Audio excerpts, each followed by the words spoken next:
Now then, welcome to the channel, and this time to the Howgill Fells.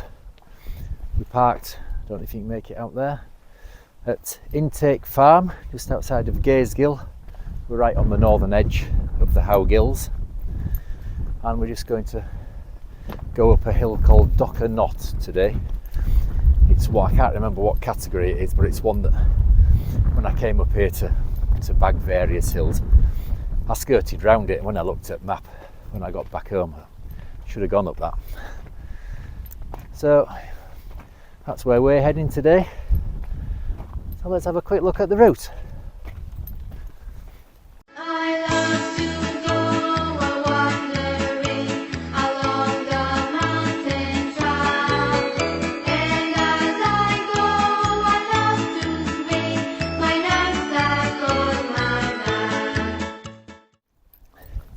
So as you've seen from the route, the initial plan was to do a full circular route, but unfortunately, I don't know if you can make out over there, in the middle distance, that ridge coming down there, it's a strip of access land that gets thinner and thinner and thinner as you drop down it, and it ends at a farm 200 metres front road.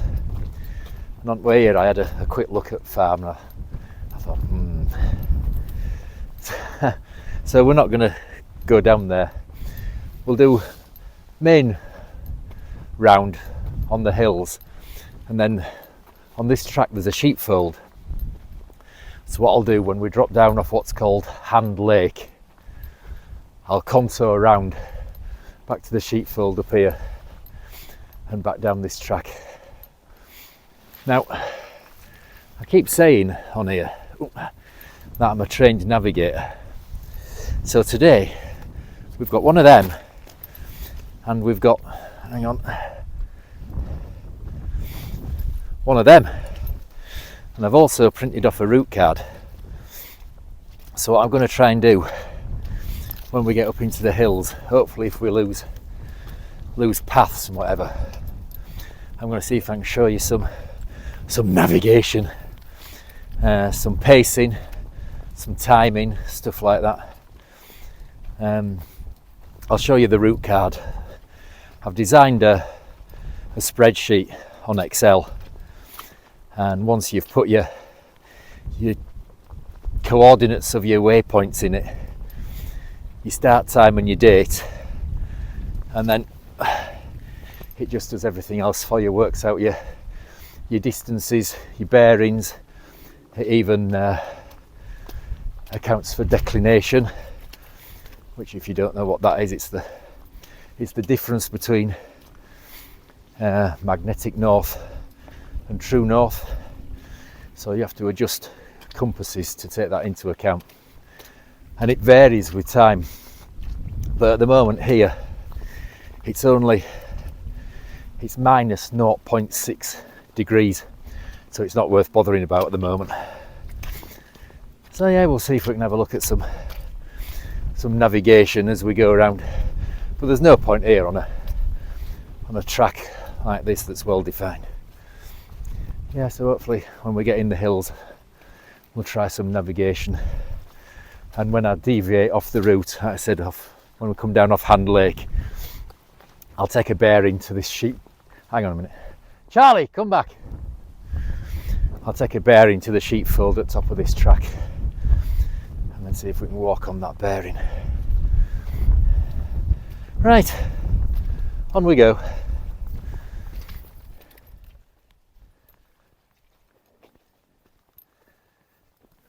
So our return route was supposed to be down here. That's that strip of access land that gets narrower and narrower as it goes down the hill.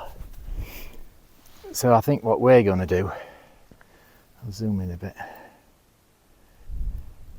and this wall here, so we come down over this, I believe that's Hand Lake, or is that Hand Lake up there? I don't know, but we come down, trained navigator you see, but we come down that ridge there anyway, and our intention, like I say, was to go right down there.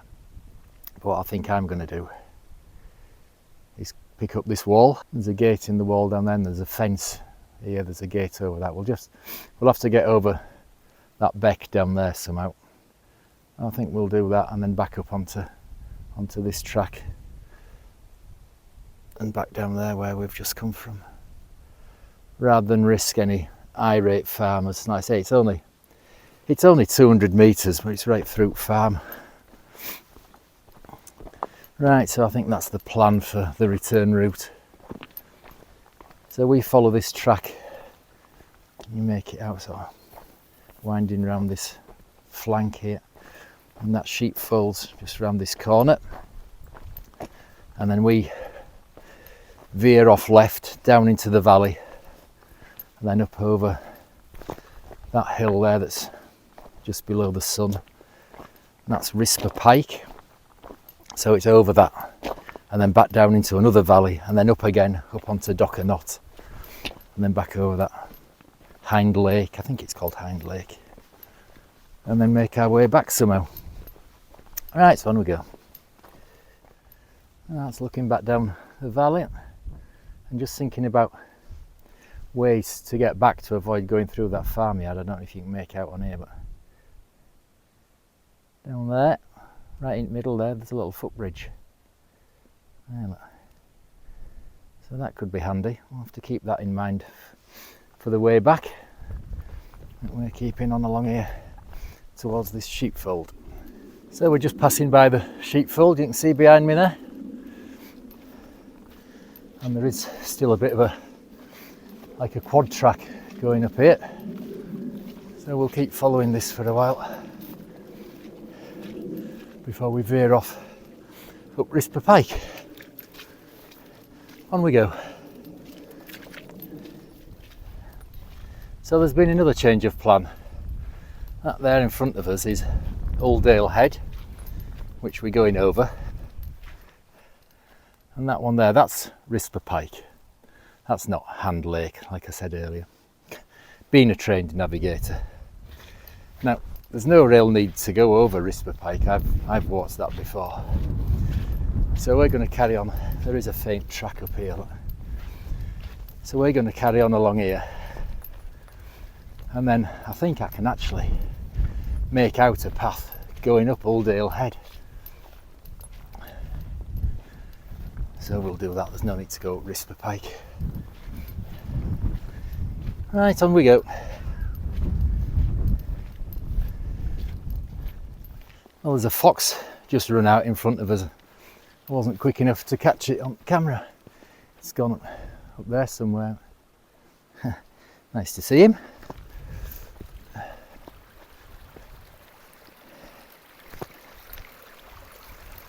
Right, I'm not sure how much further this track goes before it comes to an end. It might be, there's another bit of a sheepfold here. That might be the end of the track. We'll keep plodding along anyway. I don't know where this cloud's come from. It was supposed to be wall-to-wall blue skies all day today, last time I looked at forecast. No such luck, eh? That was one of the reasons we didn't go into lakes. With it being a Saturday and a decent forecast, it'll be heaving. Right, on we go.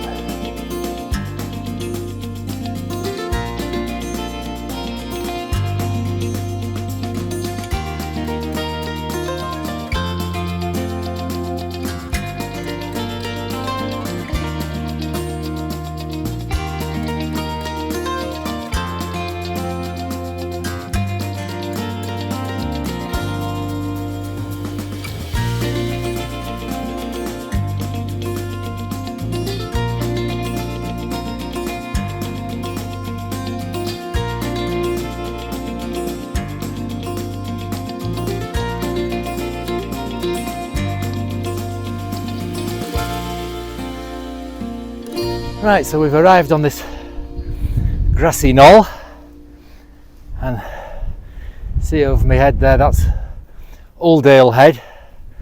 Now what I'm going to do, as we've wandered off our route, I mean, I know you can see it, and there's a quad track running all the way to it. But if it had been poor visibility or night, would have needed to take a bearing, because I can't follow my GPS because I'm not on that route anymore. So what I'll do, I might show you it now. It's a bit windy up here, whether I can keep map in shot or whatever. I'll try and set it up now so I can show you me taking a bearing and then walking on it. If I can't do it here, future me will do it back at home and I'll insert it in here. But I'll try and do it now and show you me doing it in the field, as it were. Right, here we go. Right, so I don't know if you can make out on here. We've just passed this little tarn there, and we're on this Archer Hill. There is a cairn marked on the map, but I can't see one up here unless I think it's just a few rocks over there. So we're at that cairn and we need to go to Uldale Head there. So this is going to be better done at home, I think. So if I put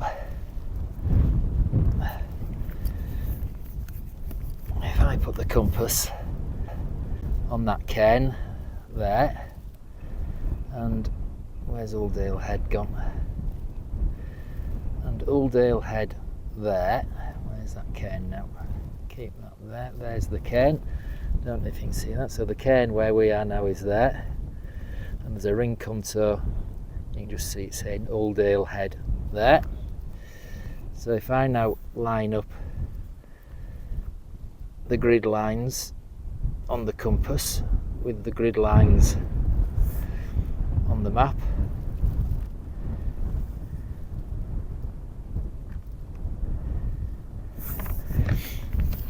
and then take that off there and align it up with north. So I'm walking along that line, that sighting line, on a bearing of about 149, 150 degrees, which, looking at it, oh hang on, I was getting some, can you see needle moving there when I move it close to my phone? If I move it away from the phone,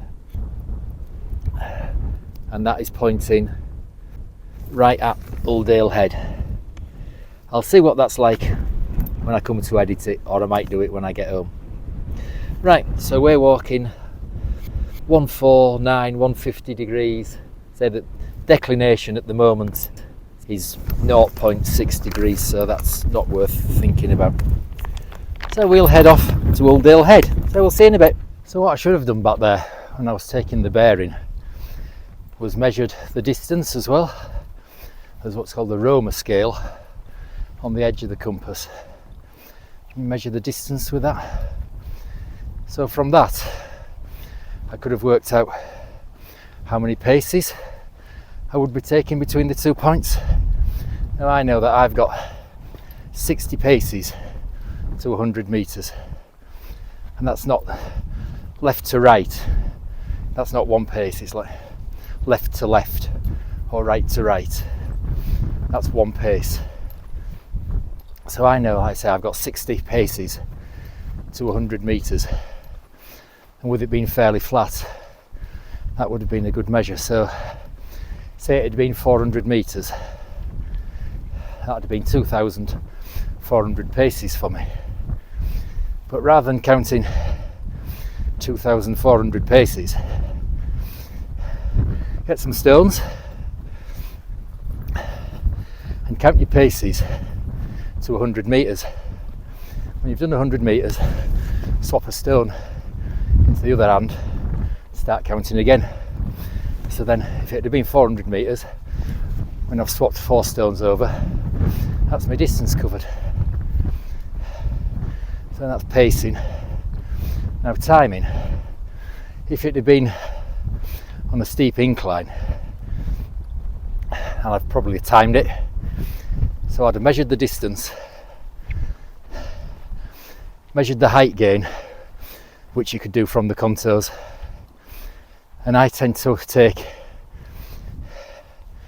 I tend to do, if I'm feeling fit, 15 metres of ascent in a minute, and that's what I kind of average it out at.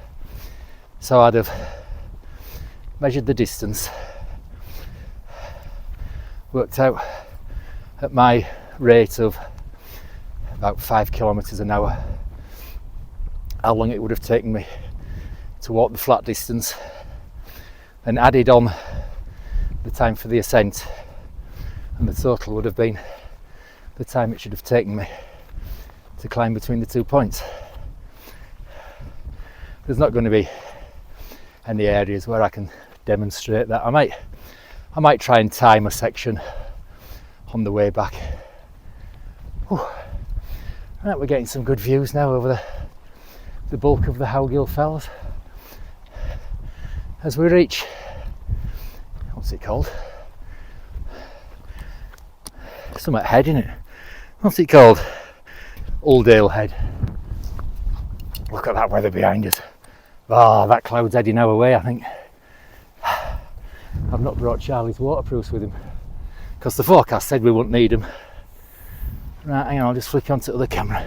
So there we go, that's looking into the bulk of the Howgill Fells and over the M6 and Morecambe Bay. Ugh. And then that cloud heading straight our way. Lovely. And then that's looking up to the North Pennines, Cross Fell, Little Dunfell and Great Dunfell. So Knott is one of those over there. Not quite sure which one. We'll get to this cairn down here and I'll take some photos.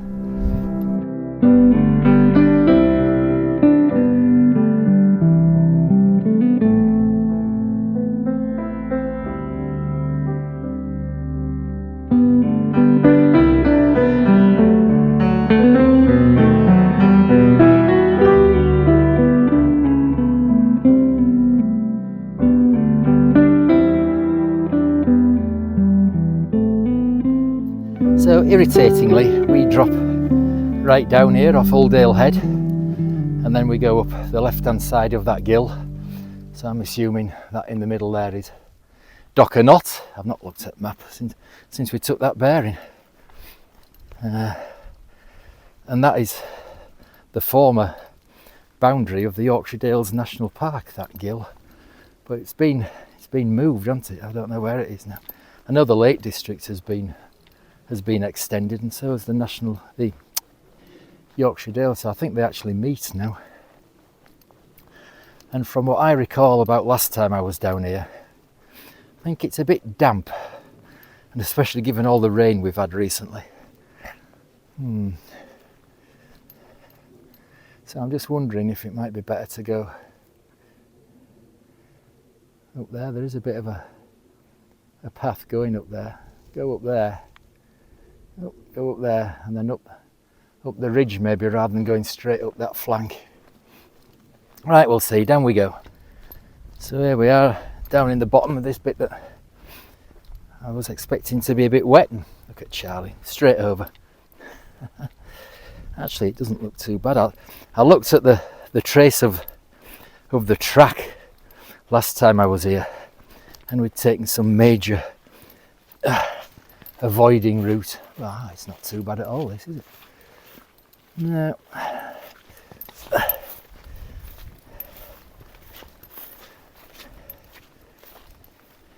Yeah, safely negotiated. Right, so up again now. Lovely. Well, we're on our first pathless section of the day. Whew. It's a bit steep. I think that must be, on all my videos, that must be the word I use most, isn't it? Steep. And that blooming cloud has has caught up with us. There's a few spits of rain now.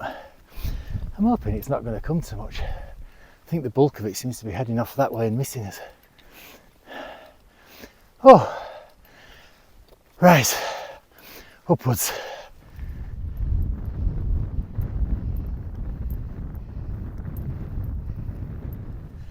So here we are at the massive cairn on Knott.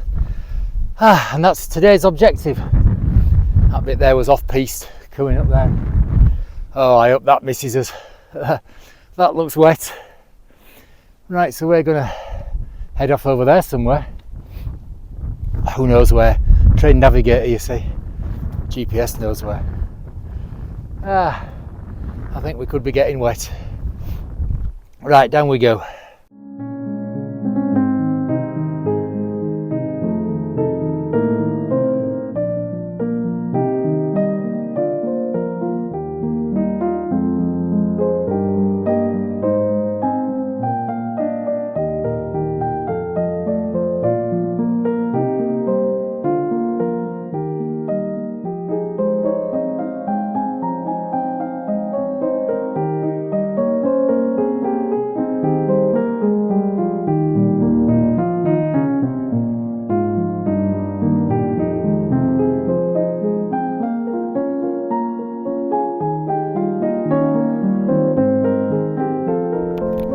So we're on top of Hand Lake, and for this next section I'm going to time it from here,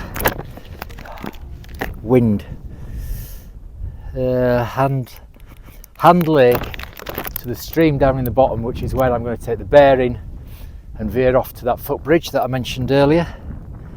So that should take us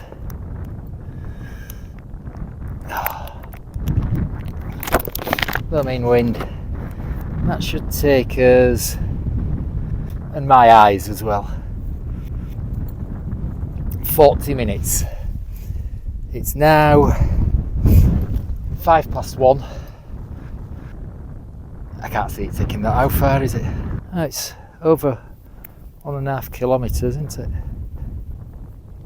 Shouldn't take us 40 minutes though, if I read this right.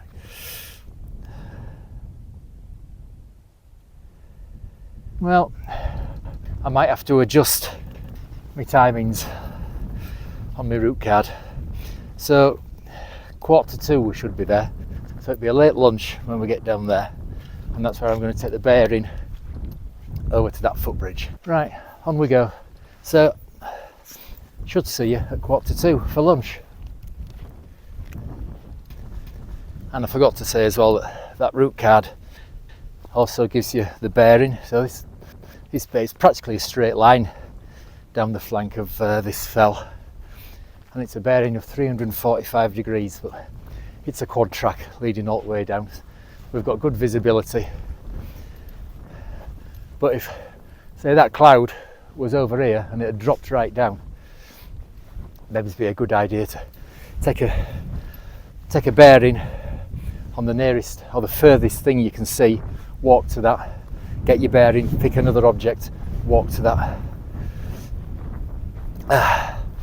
Right, and I think that cloud has missed us, which is good. I don't know if you can make out over there, it's probably a bit too far to see the Lake District. I can see right over to clearly see Great Gable. Right, on we go.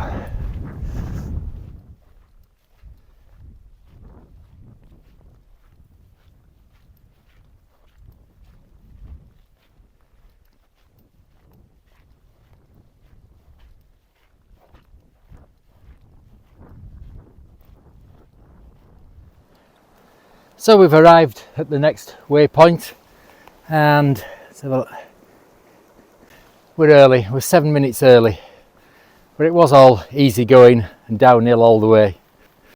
So I may have to have a look at my timings a bit, but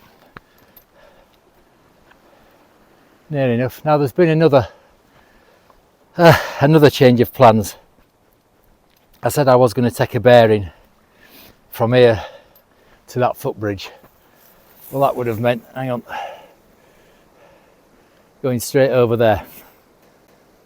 We're not doing that. So this track, which is, well, it's a path, not a track, in it, which was my original route, leads up around the head of this tongue. So what we'll do is we'll reassess when we get there and see where we can go from there. I don't think we're going to necessarily need a footbridge to get across any streams. We've just come across that one there, and that was easy enough. Right, on we go.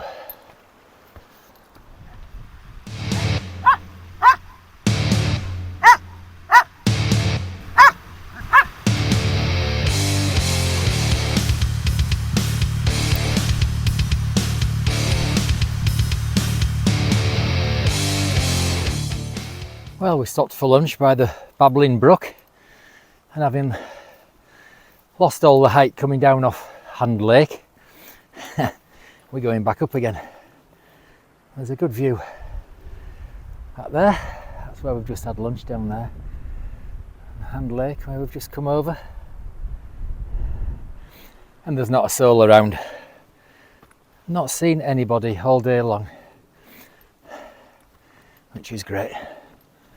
Right, so we'll round the end of this hill, and then we'll see where we're going to head then to get back to the car. So the route that I'd plotted goes off down by that wall, down the ever decreasing strip of access land. So what I'm going to do now is contour around here. I don't know if you can make out our outward path over on the other side of the valley. See if I can zoom in a bit. You make it out there. Yeah, we'll find some way of getting over there. So we're on the second pathless section of the walk, which wasn't planned, but never mind. We're alright, it's dried out a bit now. So what we're going to do is drop down to this stream, and then hopefully get to that gate, and then up that track from that gate. There's another gate in that wall there. Oh, go here. And then we pick up our outward track other side of that wall. Hopefully we shouldn't have any issues.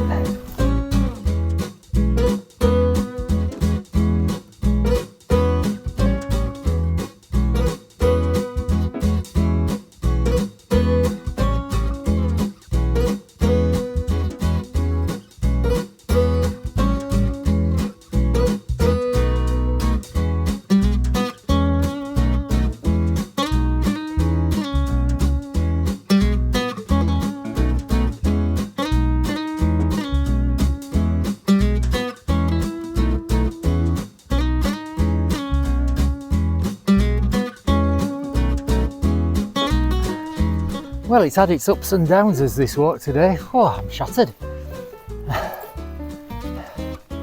Good job there's beer in the fridge. Oh, right, on we go.